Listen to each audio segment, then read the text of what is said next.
Welcome to Financial Issues, where we join reality with truth, helping you make the most of your money by honoring God with your investments. Now listen in as we give you the practical tools and advice you need to become a biblically responsible investor.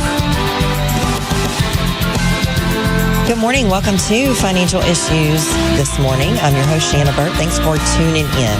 Financial Issues is a ministry that helps to educate people about financial issues from a biblical worldview. And boy, do we have a lot to talk about today. If you are a partner, we're so glad that we have your support and your partnership. If not, and if these markets are shaking you right now, perhaps you want to become a partner and find out what the guidance that we give to our partners behind the scenes.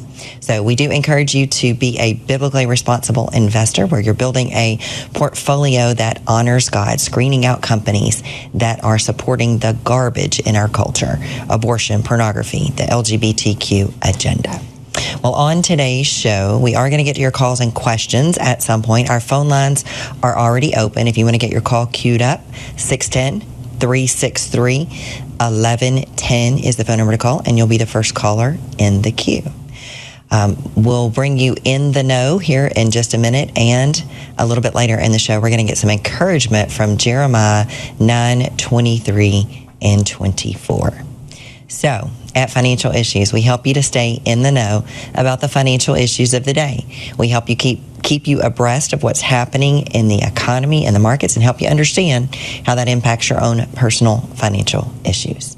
So lots of takeaways from this week that is ending today, April the 4th, 2025. And by the time we get to the end of this, things will probably have changed somewhat, or there will be new developments. But so far, all three stock indices have started the week heading higher. But on Thursday, the NASDAQ composite dropped almost 6%, one of the worst single-day losses since 2000.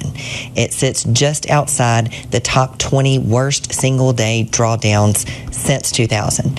The other two stock indices moved in that same negative direction, starting the last day of this trading week in negative territory.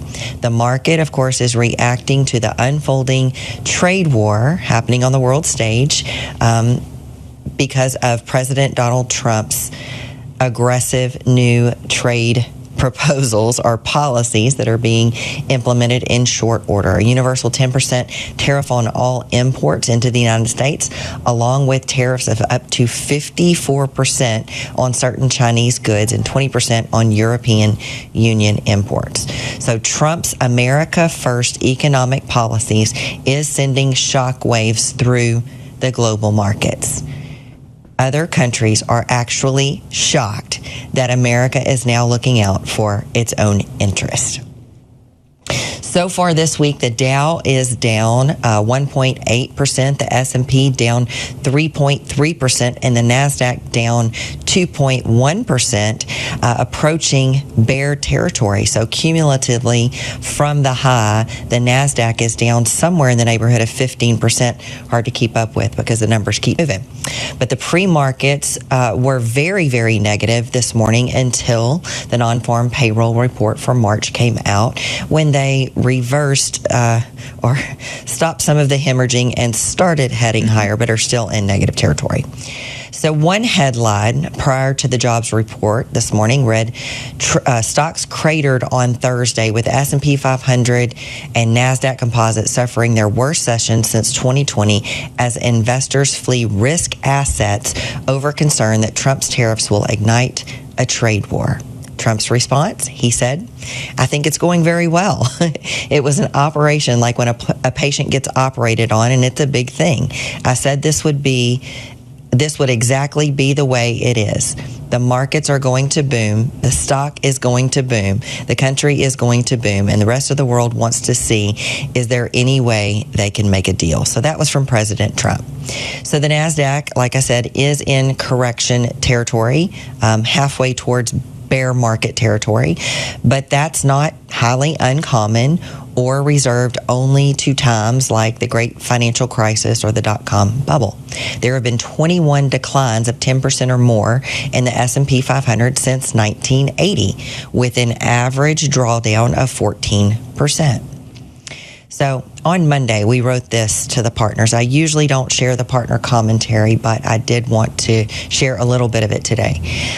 So this was on Monday. Today markets for the first time, Today marks the first time that bonds outperformed stocks over a 3-month period since the onset of the pandemic in March of 2020.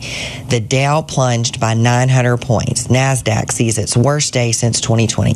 These were headlines, and headlines like these are designed to spark fear, promoting investors to check their portfolios, react impulsively, and often make decisions that derail their long-term success. If you're relying on just capital gains for your portfolio income, that means you're expecting the market to go just up. Market volatility can feel like a huge threat, and it is if that's your strategy. But FIS and partners are focused on the next 10 years, not the next 10 months. If you're an FISM dividend investor, you stay focused on steady, reliable income, not the market's daily mood swings. Aggressive investors following the financial issue strategy who don't need income need to stay focused on the long term and see short-term market dips as great buying opportunities. We also went on to say recession is not off the table in the short term, or maybe only on paper. But recessions usually also go hand in hand with bear markets, meaning the market's down 20% or more. We believe that there will be pain to get to the gain of America's golden era. Cost-cutting, shrinking government spending, deportations, and tariffs will likely create short-term pain, but should lead to long-term gain that all Americans will appreciate. So history has shown that financial markets were the greatest wealth-building tool in history, but only for those who can tune out the noise. While others panic, we stay the course, knowing our dividends continue to flow. In short, this is a quote from Warren Buffett. He said, in the short run, the market is a voting machine, but in the long run, it's a weighing machine. This goes hand in hand with what we say very often on the program. The short term is driven by emotion. That's fear and greed. Right now, fear is driving the market big time. In the long term, though, it's all about earnings. So, in addition, Scott Bessent is right. We have a spending problem, not a revenue problem. Getting rid of decades of waste, fraud, and abuse, and the politicians behind it, will make America great again. If we, the people, have the grit to see the efforts of those we elected come to fruition. So I share this commentary with you, not to boast in wisdom or pretend like I knew exactly how this week was going to pan out or even what the immediate future holds for the market and our finances, but rather I share this with you because it is the perfect opportunity to tell you that I am not worried because I know the one who holds my future. Trust me. I have a lot to lose if this is the beginning of the end for the stock market. All of my portfolio is tied to what the market does. So I don't believe that this is the case, by the way, that this is the beginning of the end. But my father owns the cattle on 1,000 hills, and he loves me greatly. I trust him to rain down manna from heaven or send ravens to feed me if he decides that that's what's best for me. So markets have had tunnel vision about these tariffs lately, but the trade policy pales in comparison to what is much more important, the bigger prongs, let's just say, of Trumponomics. And that's two things. Reducing government spending. We cannot lose sight of what that is going to do for this country if we can get it done. And corporate supply side tax cuts, meaning that if we make America a great place for companies to do business, they're going to come here. They're going to bring jobs here, and they're going to do it because we are one of the very largest consumer blocks in the world, and we're the most valuable, if the truth be known. So market news has totally overshadowed the labor data that's out this week. Usually it's the labor data that tends to overshadow everything else that's happening and cause major market moves, and it's just really caused a blip in the screen today. So this week we got out as we do every week, the weekly jobless numbers. So according to the Department of Labor in the United States, initial jobless claims decreased by 6,000 to 219,000 for the week of March 29.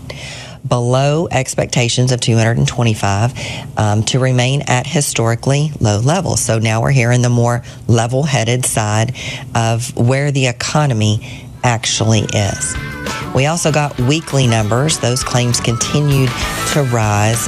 They rose by 56,000 to 1.903 in the previous week.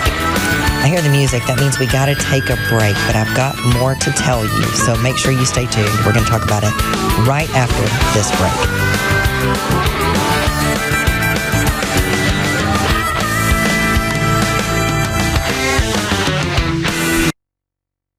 How is Timothy Plan continuing to lead the fight as you guys now enter your fourth decade of leading this fight of biblically responsible investing? We've been too silent for too long, and we can no longer be silent.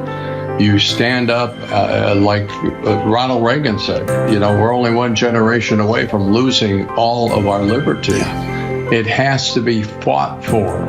I wish it didn't. And you can fight for it. You don't need guns and ammunition and that. You can fight for it, especially with your dollars, because it's always about the money. And when the money starts impacting people, they start paying attention. When we launched this, they said it couldn't be done, but here we are 30 years later. They said you couldn't get competitive returns, but here we are. What a tremendous testament of God's grace. Go to financialissues.org/Timothy Plans to learn more about Timothy Plan. Kids need the hope of Jesus. There's so much loneliness, brokenness, isolation, and bullying. Now you and I, we have the opportunity to do exactly what Jesus said, to go and make disciples, right where they are, right inside their public school. The Lord has been building the impact of Crossroads Kids Club, and we ask for your help to pursue a vision of greater national expansion. To join us, visit reachOurSchools.com. That's reachOurSchools.com. If a woman sees her baby on ultrasound, it doubles the likelihood that she'll choose life. On top of that, we share the gospel of Jesus Christ with her. This is why you should support preborn. Then they sat me down. If you were to die today, do you think you would go to heaven? And I was like, no. Keeping the child was my first stepping stone. And ever since then, God has cleaned me up from the inside out. Help support women in need. Go to preborn.com/FISM. Securities offered through G.A. Reppel & Company, a registered broker-dealer and investment advisor, member FINRA and SIPC. Opinions expressed by Shana are hers alone and are for informational purposes only, and do not necessarily represent those of G.A. Reppel or the outlet on which you are listening. You should consider how the information applies to your situation prior to personally implementing it, and consult any financial professional you work with to make sure it's applicable to your financial plan. Welcome back to Financial Issues. Thanks for tuning in. Phone lines are open, 610-363-1110. If you've got some questions that you want to ask us. I'm going to try to make this easy for our editing team because on Friday we take the In the Know and we put that in our newsletter. So, if you're in a season where it's too busy for you to watch the show every day to see what's going on, get that newsletter. You'll get the Friday edition of In the Know that sort of catches you up on everything that's happened for the week. And I'll just mention this while I'm at it. The newsletter is free, and it's available not only to partners, but to anyone who wants to sign up for it. So you can do that at financialissues.org. When you get on the site, if you're there for just a few seconds or so, and I think it still works this way, but there's going to be a pop-up that comes up to ask you for your, if you want to sign up for the newsletter. It's no cost, and we just try to bring you the most relevant information. It is a way that we serve the body of Christ in the way of financial information and helping you be a good steward. So I will continue. We're talking about the weekly jobless claims. They did rise slightly this week. let me find my place here. The weekly numbers, continuing claims rose by 56,000 to a little over 1.9 million in the previous week. That's the highest since November of 2021 and well above the forecast, suggesting that employed individuals are finding it increasingly difficult to re-enter the workforce. So this is all verbiage from the Department of Labor. In the meantime, unemployment claims filed under the program for federal government employees, which have been under close scrutiny due to filings by Doge, fell 257 to 264. Despite the decrease, reports that many firings by Doge were done with severance packages prevents employees from claiming benefits. So again, that verbiage was from the Department of Labor. We also got the much anticipated non-farm payroll reports this morning. So this is the monthly jobs number. We've been in jobs week this week, but tariff talk has really overshadowed just about everything else. But the news is that non-farm payrolls increased 228,000 for the month of March, up from the revised 117,000 in February and better than the Dow Jones estimate for just 140. So this was all according to the Bureau of Labor and Statistics, their data. The unemployment rate did tick up to 4.2%, higher than the 4.1% that was forecast, but hey, that's okay with me since the labor force participation also increased. What this means is that it's not just the same number of people with more people losing their jobs. It means that more people are willing to work. More people are coming in to the labor force. So that's good news. The March numbers were good, but the January and February counts saw substantial downward revisions to the jobs numbers for cumulatively for January and February to the tune of 48,000. For March, if we dig into the details just a little bit, healthcare was the leading growth area. That was consistent with prior months. The healthcare industry added 54,000 jobs, almost exactly in line with its 12-month average. Other areas of growth in the job market included social assistance and retail, which both added 24,000, while transportation and warehousing showed a 23,000 increase. So though Doge-related layoffs have totaled the numbers that latest numbers that I saw, 275,000 so far, those did not show up in the March employment numbers. So if this leaves you scratching your heads, I'll tell you why. Government payrolls were only down 4,000 for the month of March. So these layoffs are just not showing up quite yet, because the survey that they use to come up with the non-farm payrolls counts you as unemployed only if you didn't have a job for the whole month of March. So you also, if you are on a severance package, you will continue to show up as employed in that survey. So job openings are slowing as well. We got that in the Jolts data earlier this week. Now, it will take a while for the labor market to metamorphosize. Spell check highlighted that for me, so I don't think it's a real word, but it conveys what I'm trying to say. It conveys what I'm trying to say because I couldn't think of a good synonym. But the labor market is undergoing a metamorphosis, and we're going from a lot of workers who were supported by the government payrolls grew exponentially under the Biden administration and are very bloated, to a more private market supported labor force. And that's what we need to have a healthy economy. So President Trump is on the fast track to shattering President Clinton's record of 426,000 federal job cuts. So, before you jump on the, hey, let's bash Trump train for, firing all these federal employers, keep in mind that it's not just been a Republican thing. So we won't see or feel the savings from a lot of these job cuts and a lot of things that Doge is uncovering for a while, because, a lot of these workers who have been terminated, these federal workers who are losing their jobs, they will stay sort of employed. They will continue on with a paycheck either through severance packages or unemployment for somewhere between the next 3 and 12 months, unless, of course, they find a job somewhere else. The bottom line, labor payroll growth is slowing, but it's still positive. There will be likely more pain to come. Growth could likely take a hit. We can see some contraction in GDP, and that's exactly what a recession is 2 consecutive quarters of negative GDP growth. And interestingly enough, I saw a headline right before the show started that I think JP Morgan has now increased odds of a recession to 60%. So that's interesting, I guess. Also, inflation could temporarily spike as we see the impact from these tariffs if they do indeed stick.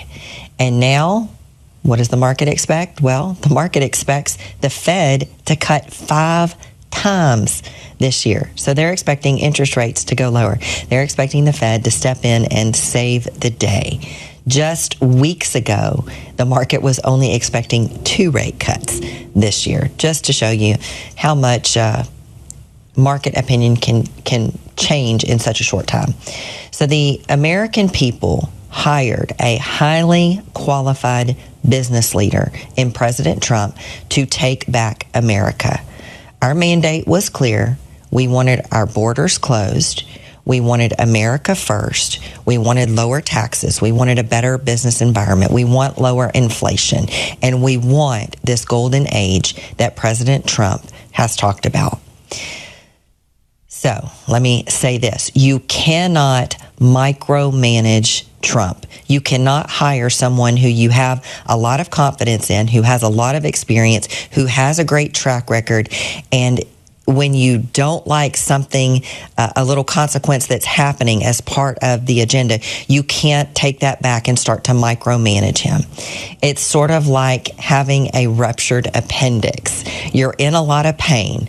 The prognosis is really ugly if something doesn't happen. That's where we were as a country prior to electing President Trump.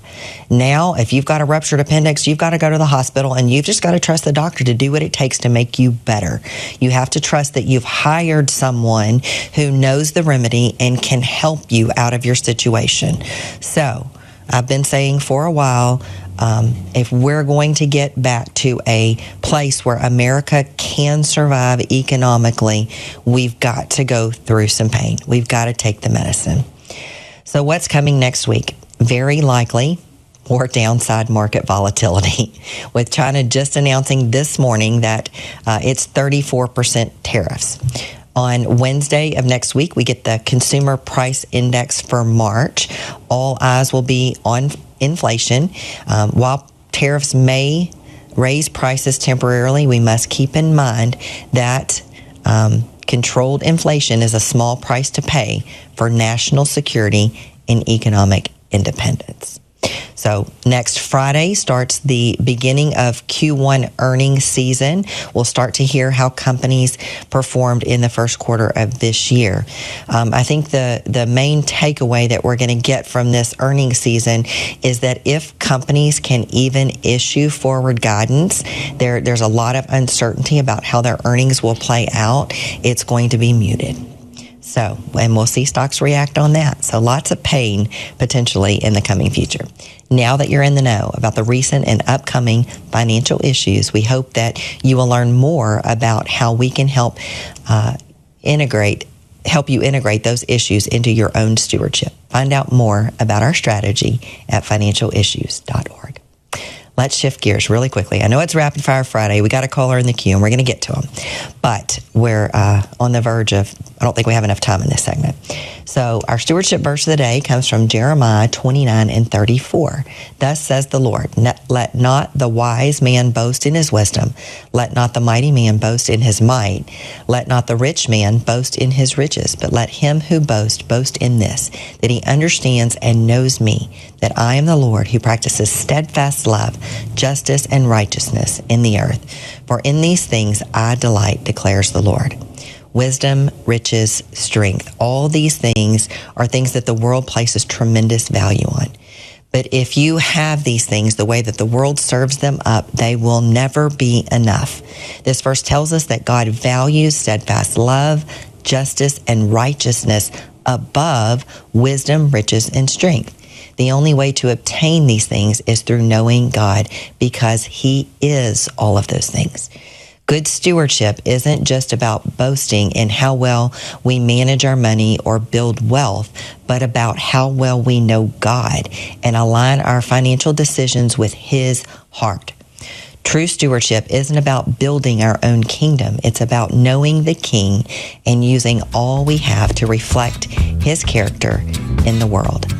Adopting a biblically responsible investment strategy is about applying the things that you know about God to your portfolio, and we can help you with that. Find out more at financialissues.org. If you're listening on an outlet that only carries the short version of the show, we wish you a farewell. For everyone else, stick around. We've got more live financial issues to come right after this break.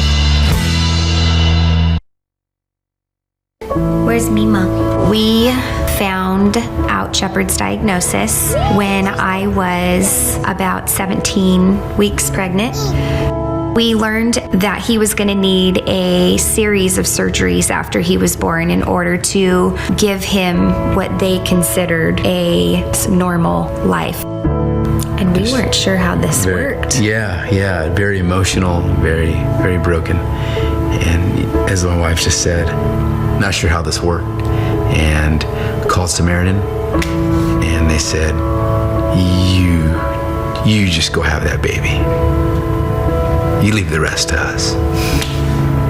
And just to hear the confidence on the other end of the phone of, this is not something that you need to be concerned about at all. You focus on the health of your family, the health of your baby, and we will walk with you every step of the way.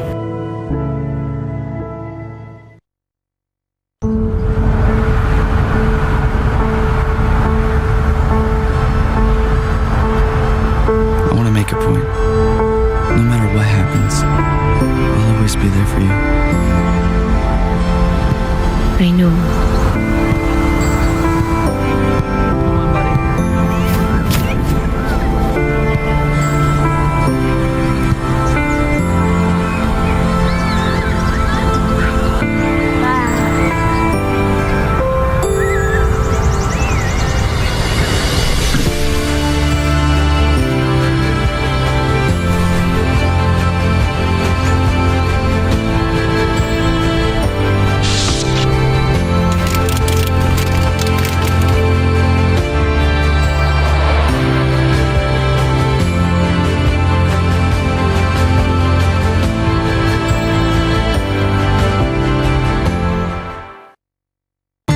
Every day, kids all across America are coming to school with some kind of hidden pain. I've seen kids come in who are just so confused about what's right and what's wrong, just having no idea that God loves them. This just breaks my heart.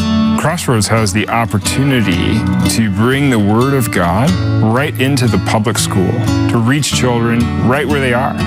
And when we see that happen, we see God changing lives. We want to see kids not only come to Christ, but pursue a lifelong relationship with Him. And so local churches are uniquely positioned to disciple those children as they become young adults and through their lifespan. Crossroads comes alongside a church and provides that church with a club structure, curriculum, training, and ongoing coaching for them to run these outreaches in public schools. If you are burdened for the children of America, consider making a donation to Crossroads Kids Club. For more information, visit reachOurschools.com. That's reachOurschools.com.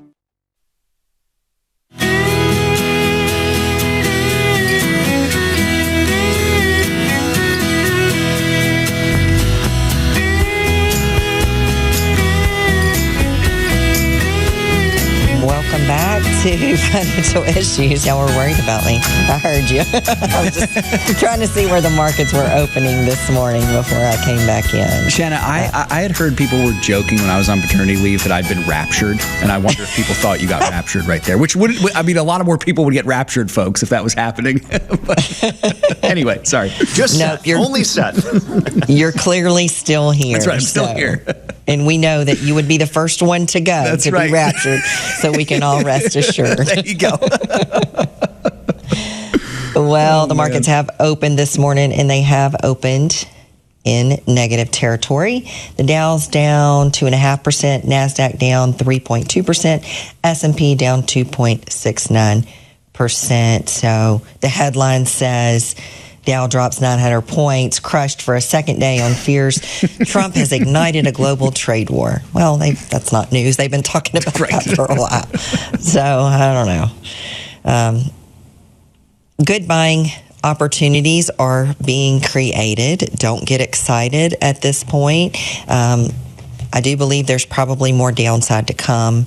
One of the old adages in investing says don't try to catch a falling knife. And of course, we as long-term investors never try to time the market anyway. I had an interesting email this morning from a client that said, since we know that, market timing is the most important thing. What are we buying? Oh boy. I like this train of thought, but market timing is not something that I believe that anybody can do accurately, and at least not on a consistent basis. So, our buy list may be shrinking a little bit for the time being, and I don't want any of the partners to panic or think that means something that it doesn't, but there may just be some better entry points coming. But what I would say is just, if you're investing, just continue on your disciplined strategy. This is why we encourage you to go in over a time period.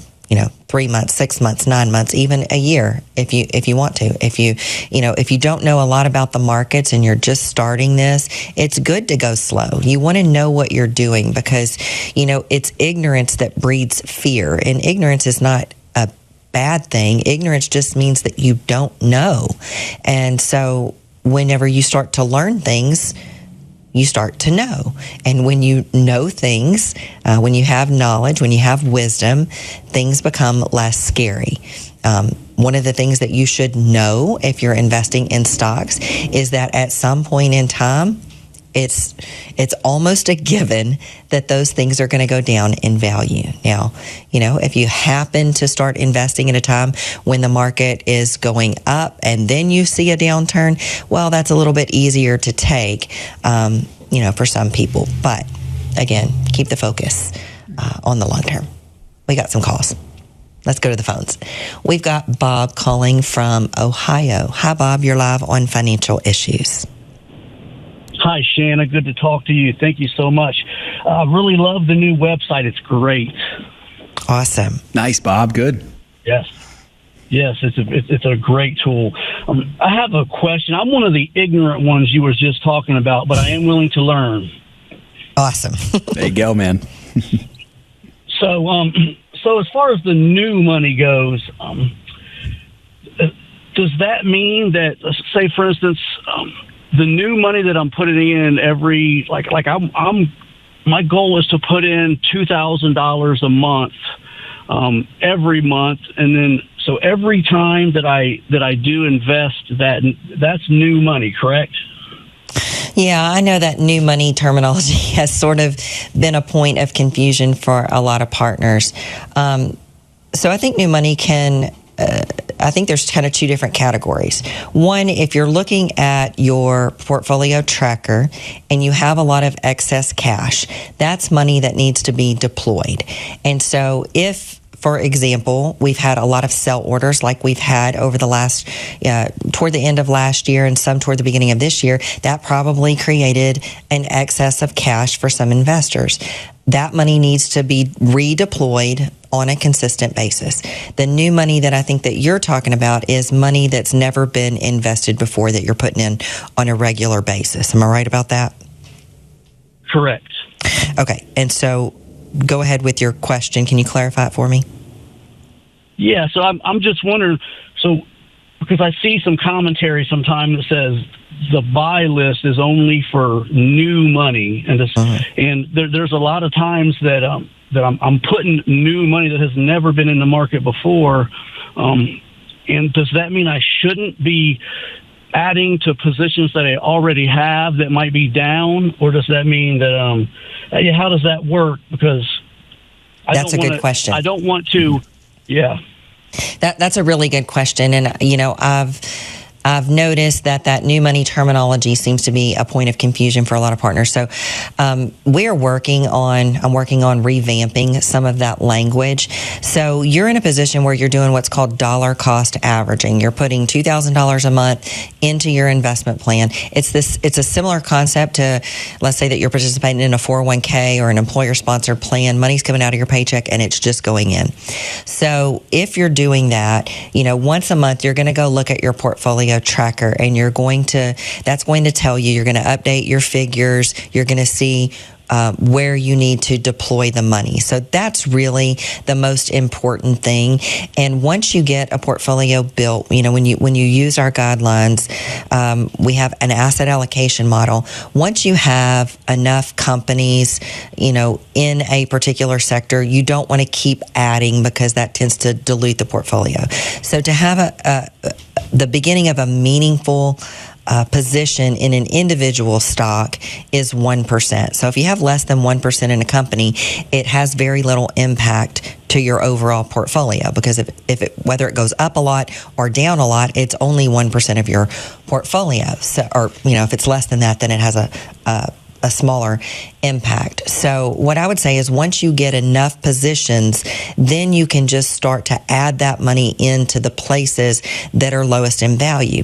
And what's interesting about the way that the market works is that, when the market goes down, certain positions go down more than others. So during different economic conditions, some sectors do better than others. So what happens, and this happens on the downside and the upside too. So if your positions drop in value, and we have an issue to sell alert, meaning that we think that they're still a good company, then that gives you an opportunity to put more money into them. So the central piece to our strategy is that portfolio tracker. It can lead you in exactly the direction that you need to go, whether it's new money that you're just adding into a portfolio for the first time, or maybe it's money that's created from a sell alert, or maybe it's money that's created just from a rebalance, say whenever we tweak the asset allocation models. Does that help? Yes, it does. And just one real quick follow-up to that. So even though a company that was previously on the buy list but is not on the sell list, that's considered a hold because it's still considered a good company and a good value. So that would be fine to be adding money to that, so I don't delude myself with too many companies, correct? Yeah, I think that's a good principle. Hey, Bobby, I think Bob might have dropped there, Shana. But yeah, Bob, thanks so much for that question. That was a great question, Shana. That was good. And that's okay, because we have Craig coming in. Yes, right? We do. That's right. That's right. Craig Haugaard is up next with the Ag Report. He's going to get us up to date on where we are with the agricultural and commodity markets.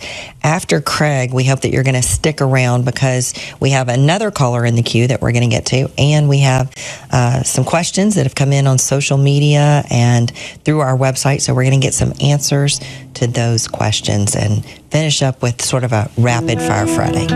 Here comes Craig. This is Craig Haugaard with your Financial Issues Ag update for April 4th. Well, Liberation Day +1 didn't have as big an impact on corn as had been feared. After gaping lower, we had prices fight back, helped in large part by the fact that tariffs are not being applied to goods that fall under the U.S.-Mexico-Canadian trade agreement. Mexico is the #1 importer of U.S. corn, while Canada is the #1 importer of U.S. corn-based ethanol. May corn finished today 1/4 cent lower at $4.57 1/2. Soybeans took the largest hit from the tariff news as traders focused on the large share that of the world soybean trade that is held by China. The anticipation that China is going to retaliate had soybeans retreating. May beans finished today 18 cents lower at $10.11 1/2 per bushel. Wheat was kind of an afterthought after the initial panic sell-off from the tariff announcement. Now, wheat is tied to the value of corn, so a lack of weakness in the corn market helps support wheat. The dollar also fell sharply, which in turn improves the wheat export position against exporters whose currencies are now stronger. The closing bell, Minneapolis May wheat was $0.0125 lower at $5.91 1/4. Kansas City was 1/2 cent stronger at $5.69, and we saw Chicago decrease by 3 1/4 cents, closing at $5.36 per bushel. Cotton futures reacted to high tariffs on Pakistan, Vietnam, and China by closing down the limit. May futures were $3 lower at 64.80. Livestock futures also took a beating. June live cattle were $2.70 lower, $204.70 per hundredweight. May feeder cattle dropped by $4.80, settling at $283, 12.5 cents per hundred. And June lean hog futures were 97.5 cents lower, $95.55 per hundredweight. The tariff news also sent milk futures reeling. At the close, May futures were 42 cents lower at $16.84. Well, this has been Craig Haugaard with your Financial Issues Ag Update. We'll be right back with more financial issues after this. It's up to us to stand up and say, enough is enough.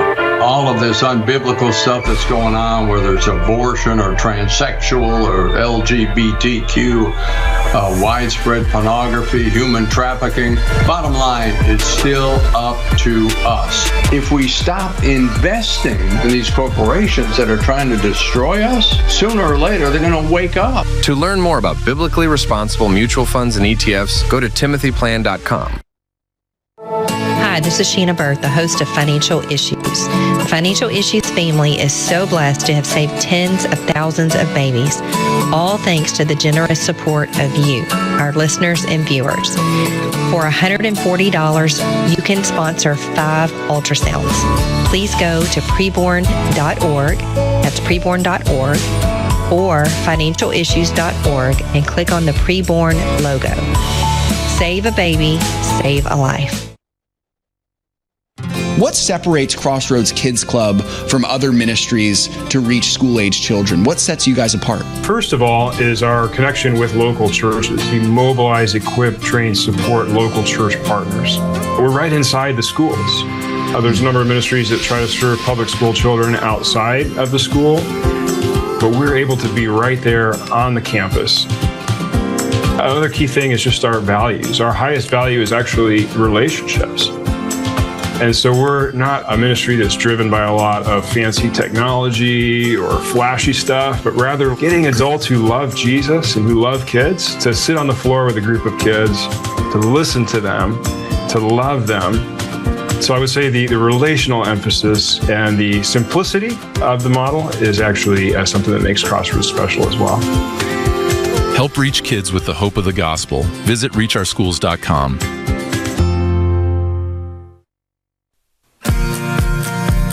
The opinions and recommendations expressed on this program do not necessarily represent the opinions of the station or any of the program sponsors. Additionally, all products or services offered by the program sponsors may not be known by the program. Welcome back to Financial Issues. Just taking a peek here at the markets. They are continuing to be in very negative territory. We were having a conversation there over the break about the falling knife, and in case you're wondering, my opinion, the knife's still falling. So, I think at some point, the thing about the market is made up of lots of traders. So you always have to keep that in mind when you're paying attention to the market or watching the market, because they're trying to make a quick buck, right? They're trying to either get in on things that are going up a lot, or when things get fearful, they're trying to get out and move to safer havens. And there's not really been any successful long-term market timers. If there were, I think everybody would just give them all their money and not try to do it on their own. But, you can turn on the financial news and you can hear opinions on a day-to-day basis that range from A to Z, and they're different as black and white. And so, you just have to, what we try to do here at Financial Issues is just help you see past all of the noise and just stay focused. So, let's get to Rapid Fire Friday. We got a call from Alejandro from North Carolina. Hi, Alejandro, you're live. Good morning, Shana. Good morning, Seth. Hey, Alejandro, what's up, buddy? Okay. Good. Shana, my question is this. Due to your advices, I opened a Roth IRA before I file my taxes, which I'm going to do this coming week. And I fully fund the 2024. Now, my question is this. Is it two-part questions. how do I have to invest that money? Should I do it on a couple of steps, or should I do it like every 2 months, a certain amount of money or so? Because I heard you saying that we should do it gradually, but I haven't clarified that on my thought. And the second is that I opened one for my wife also. She is disabled now due to open heart surgery that she had to have. But since she worked for the post office, her insurance is way better than the one I have, so I was included on hers, so I still am. My plan is this: since she's paying for my insurance, I want to fund her Roth IRA with the amount of money that I should pay for my insurance at my work. So that way she's not losing and she's not going to spend the money if I just handed it to her, and just kind of give her some retirement plan still growing while she is waiting for her retirement age to jump from disability and Social Security to retirement. I understand that this not affect her benefits from the Social Security, but I heard that if it goes certain benefits from the Roth IRA, it could affect, but I'm assuming that it should be a whole lot of money. Am I wrong? You're assuming it should be what now? Say it again, the question. I didn't hear the last sentence. You said you're assuming it would be what? I'm assuming that will be affecting her only if she's got like millions of dollars in a Roth IRA and getting a lot of interest. I mean, just for a couple $1,000s every year, I don't think it will affect her benefits. Or am I wrong? You would want to definitely check with the disability, the entity that she's getting disability from to find out the exact rules on how that works. But yes, sometimes assets can impact your disability income. I'm going to take a little bit of a different slant on this question. So, one thing that I heard you say was that she pays for my health and I'm contributing in return for this. The scripture tells us that when we get married, the two become one. So let me just encourage you to maybe take a little bit of a different view on it and look at your finances rather than looking at it as two different sets of finances at the one. But to answer your other question on funding the Roth, it's going to depend on, now, is this Roth, are these two Roths that you've just funded, are these your only investable assets, or are they part of a larger portfolio? Well, for me, I do have a 401k at work, which I just contribute the amount that they match. And for her, since she is on disability, now she doesn't have a chance to continue with the 401k.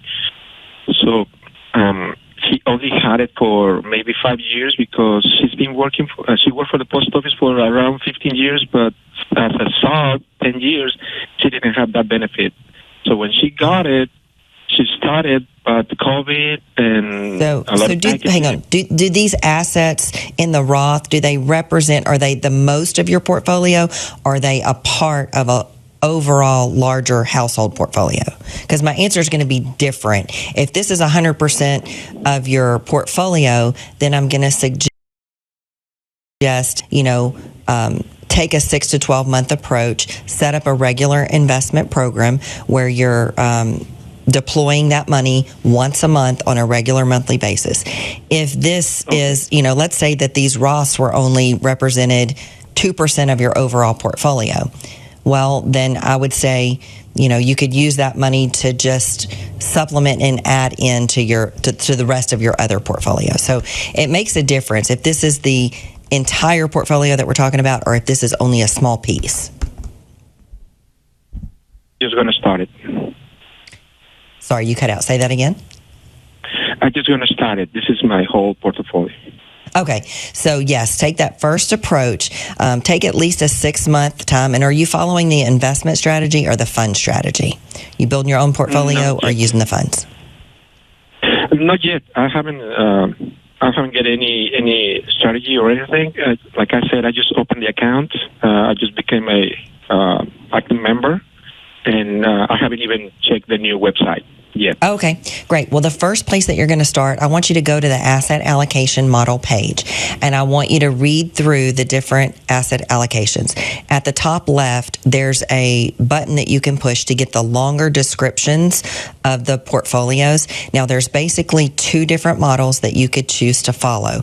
One is going to be an investment strategy where you are your own portfolio manager. You're building your own portfolio, mostly with individual stock positions and a few mutual funds over some time.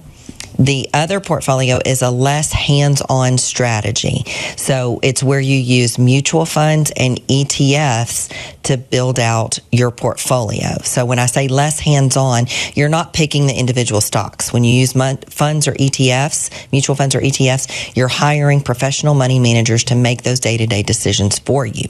So especially if you land in the fund model, take 6 months, I would say, and divide up the amount of money. So if it was $6,000, take $1,000 a month and deploy it into that asset allocation model.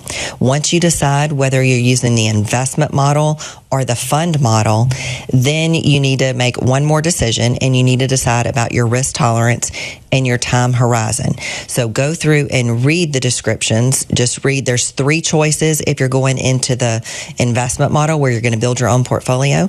There's a growth in income, and an income strategy. You can read through those. You're going to see specific things that speak to your risk tolerance, your time horizon, and you're going to see which one fits you best. If you're using the fund strategy, you've got 4 models to look at. There's an aggressive, there's a growth in income, and an income model. And there's a description for those as well. So the thing to do before you even just start deploying the money is you've got to pick a model. And once you pick that model, you're going to go to your portfolio tracker, you're going to put that model in, and then you're going to list all of your positions. So at this point, it sounds like it's all cash. So you're going to put the amount of money, and what I would do is I would manage as an entire portfolio. So I would include your Roth, your wife's Roth, and any other assets that you're managing in that portfolio. And then if it shows it all 100% in cash, when you look at the output, it's going to show you're really overweighted in cash and underweighted in a lot of the other areas. So then you just look at those percentages for the other areas, and you can set it up to go once a month into those different categories. Shana, that was great. I think we got to cut Alejandro because we're coming up to the end of the program here. But yeah, that was a great conversation there. Nice to see him. He's contributed on Facebook too, which is cool. Yeah. So, good deal. Yep. Well, Seth, I know you did Bible study this morning. Tell everybody where you're going to be next week. And for sure. Well, it was great to be back, Shana. You know, we had Pastor John lead the last couple of weeks, so I could be with the family. So it's back in the saddle today. We were in Daniel 3. We're in the middle of the fiery furnace. So we ended today discovering that there was a 4th man in the fiery furnace. And spoiler alert, I gave the opinion that I believe that is actually Jesus Christ in there with Shadrach, Meshach, and Abednego. So next week we'll see the result. We'll see how the king responded to that. And I'm really excited for it, Shana. This Daniel series has been fun. It's a little bit of a stretch for me. I've never done Daniel before, so it's been a good time for sure. A lot of end time. Yeah, it's a lot of end time stuff. Yeah, we've gotten to a little bit, so we'll see how the rest of that stuff goes. Well, here's some end time stuff for you. God made it all. He owns it all. And the master's coming back one day. And when he comes back, we're going to give an account for the time, talent, and treasure that we were trusted to manage. At Financial Issues, we want to help you learn how to learn and continue to be a good steward with all that God has trusted you. So on that fateful day, when you're given your answer, you will hear, "Well done, good and faithful steward."